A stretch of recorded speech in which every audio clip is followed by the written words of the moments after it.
Inihalal si Senator Win Gatchalian bilang Senate President sa special session kanina matapos ang 2 linggong krisis sa liderato ng mataas na kapulungan.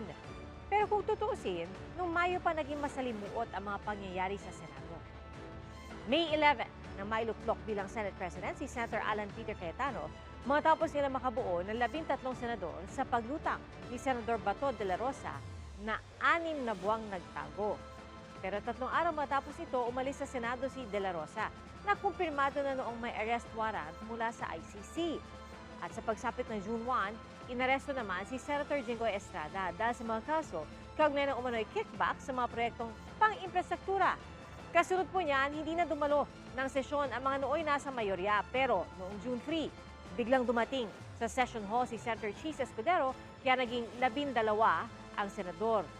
Nagdeklara ng quorum at iniluklok si Senator Win Gatchalian bilang Senate President pro tempore at Acting Senate President.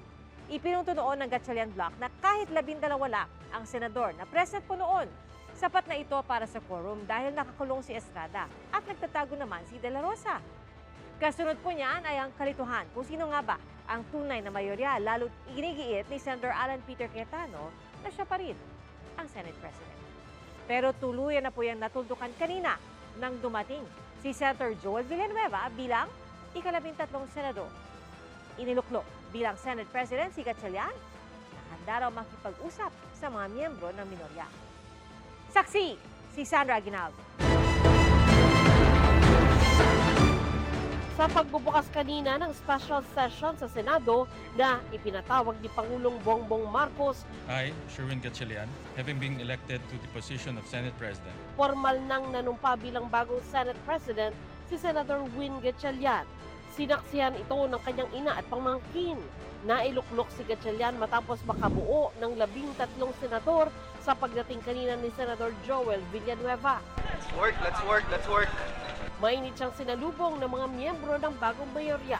Wala nang ibang senador na dumating, kaya bakante ang mga upuan na para dapat sa grupo ni Senator Alan Peter Cayetano. Bago pa man magsimula ang sesyon, nag-concede na si Cayetano. Sa isang FB post, sinabi niya na matapos ang kanyang pakikipag-usap kay Villanueva, aminado siyang may numero na ang kabilang grupo para maghalal ng bagong Senate President. Hindi raw niya ito hahadlangan. Kasabay niyan ay inihayag niya ang pag-aalala sa anyay kamay na nangihimasok umano sa pagpili ng bagong leader ng Senado at pinasaringan ang Malacanang. Dati nang sinabi ng Malacanang na di sila nakikialam sa pagpili ng liderato ng Senado. Nahalal naman bilang majority leader si Zubiri habang Senate President pro tempore si Senador Tito Soto. Senior Deputy Majority Leader si Senator J.V. Ejercito at Deputy Majority Leader si Villanueva. Magbabalik naman bilang Minority Leader si Senator Alan Peter Cayetano.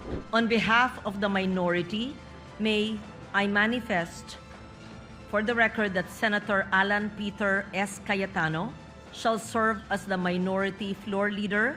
This manifestation is to ensure the orderly discharge of the functions of the whole Senate as an institution. Sa ngayon, may 13 miyembro na ang mayorya, habang 11 naman ang nasa minorya. Isa si Villanueva sa mga senador na nakatakdang sampahan ng kaso kaugnay sa flood control scandal, ayon kay Ombudsman Jesus Crispin Remulla. Nang matanong si Villanueva kaugnay sa desisyon niyang sumama sa mayorya, Work. Nakita nyo naman yung ginagawa natin dito, boss. Puro trabaho. How are you with Senator Alan, sir? We're brothers at the end of the day. aminado naman sila Ejercito at Zubiri na sila ang kumausap kay Villanueva. Pero wala raw kapalit ang pagsama nito sa mayorya.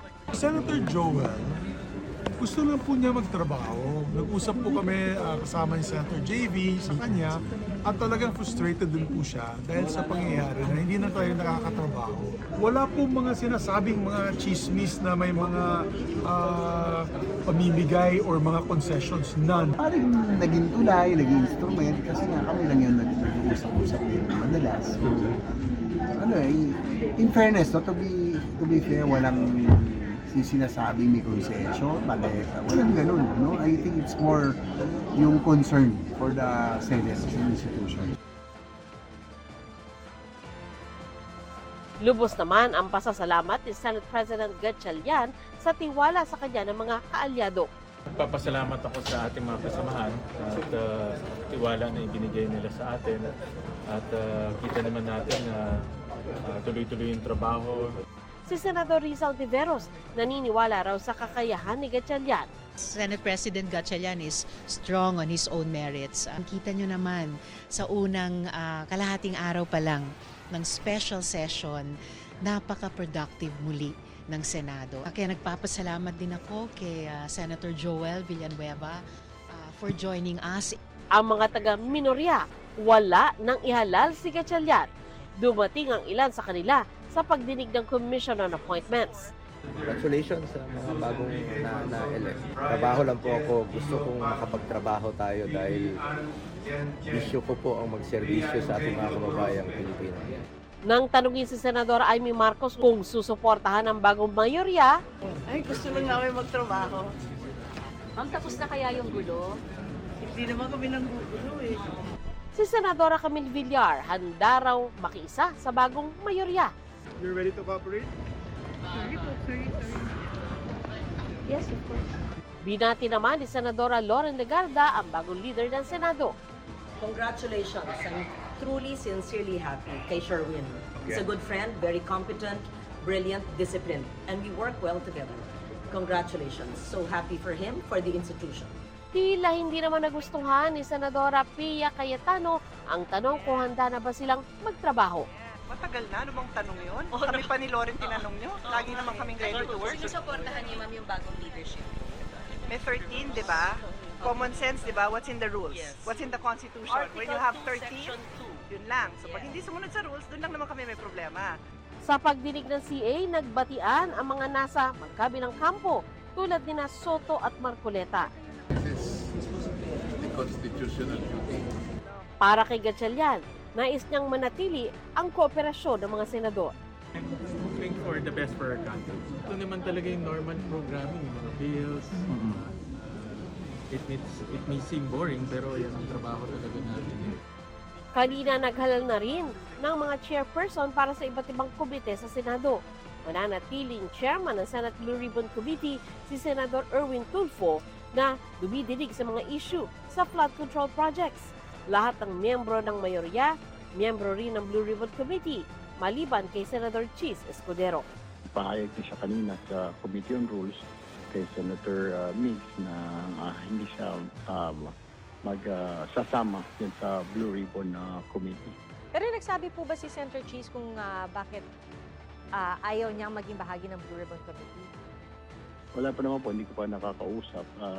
Pero siguro dahil nga may mga investigasyon, ayaw niya may delikadesa siguro yung mama. Pero I still have to talk to him. Ako si Sandra Aguinaldo, ang inyong saksi.